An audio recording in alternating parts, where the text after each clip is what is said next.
Hi, welcome to the Brabazon Golf Course here at the Belfry. My name is Chris Ryan. Today's video we're talking about the lead wrist and how important it is in your golf swing and how we can use that lead wrist to help you hit some better shots which go further, they feel a little bit better off the club face, and ultimately you're going to get a little bit more control over the golf ball. Unfortunately, the lead wrist is something I see golfers struggling with day in, day out, and we're just going to discuss maybe where it should be at setup, maybe where it should be at impact, and how we get from one to the other. I'm going to give you a few different ways of doing that. So for me, it would be really, really important that we try to get the lead wrist pretty flat at impact. So that would be very, very simply, the back of the hand and the back of the forearm are in alignment. This would not be flat and this would not be flat. So a flat lead wrist at impact would be something I would look for. Now, there are examples out there currently of golfers who hit the ball fantastically well, who don't maybe always demonstrate this, but for the majority of the golfers that I see, this would be something which would benefit their game. So we would like a flat lead wrist at impact. What we would tend to find is that for those golfers who have a pretty neutral golf grip, so they have a very neutral hold on the golf club, the wrist at setup would actually not be flat. It would have a slight shape in it. So we would class this as extension, or you might want to class it as a slight cupping of that wrist. So you can definitely see there that I've definitely got some shape in that lead wrist. So if at setup we have a little bit of shape this way, and we're saying that at impact we'd like it to be flat, when does that change happen? And that's really what we're going to discuss in this video. And really we'd see that in two different ways. There's maybe a few other options we can have, but let's go through two options. We either flatten it in the backswing or we flatten it in the downswing. Now let's take a couple of examples. Let's take someone like, let's take Justin Rose and Henrik Stenson. So if you take a look at both of those golfers, when they set up, they've got a little bit of shape in that lead wrist.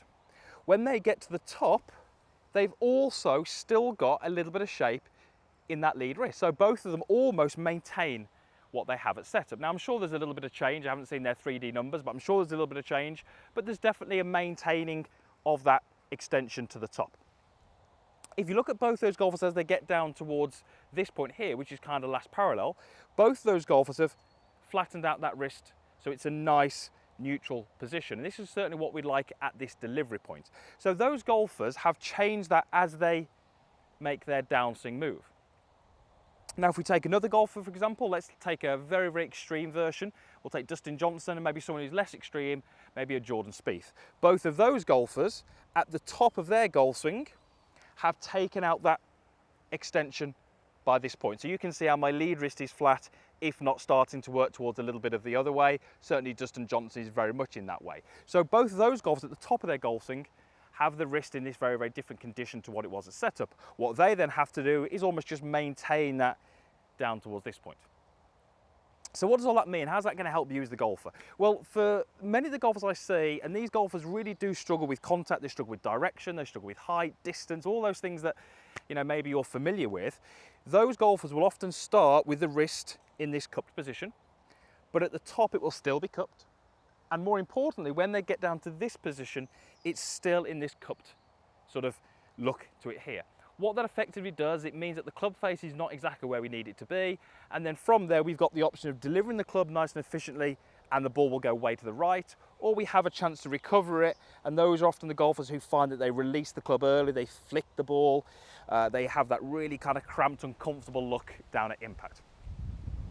So, really important question, how is this going to help you and what are you going to do in your game? Well, for me, I would tend to see a golfer having a lot more success when they try to take out the shape in their backswing. For me, trying to do it in the downswing is far more difficult, and I would like golfers to do it in their backswing if this is something that you indeed struggle with. So here's what I would like you to do. You're going to take your starting position and you're very simply going to start off with your lead wrist in its normal position. But by the time you get your left arm to horizontal, I want you to feel that that has disappeared. And you can see, hopefully from that camera angle, that the back of my hand and the back of my forearm marry up. Okay, so as I set the club and rotated my arms, I took out that flex. Now this might be a little bit difficult for you to feel initially, but here's a great drill that you can do. I want you to take your palms and place them together.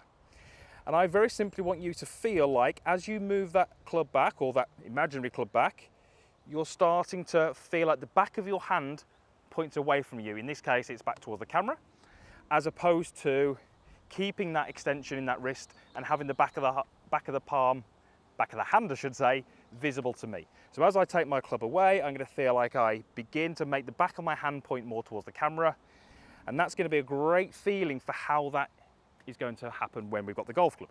So what I can then do is I can take that to the golf club, set myself up, and I can feel like when I get to halfway back, I feel like the back of my hand is pointing more towards the camera as opposed to pointing back towards me. What we then have to do is feel that we maintain that through the golf swing. However, I think this is going to be a great little exercise for many of you to do if you really feel that you struggle with the club face on the way down, which is twisted to the right. You feel like you have an impact where your hands are a long way back. You know, many of those golfers do struggle, as I said, with the contact, the strikes, the directions. So club face control through lead wrist control, very, very important in your golf swing. And as I say, many of the golfers I see struggle with what that lead wrist does, and that can affect the shots on the course. Little drill, palms together, get that feeling of taking that shape out quite early in your golf swing.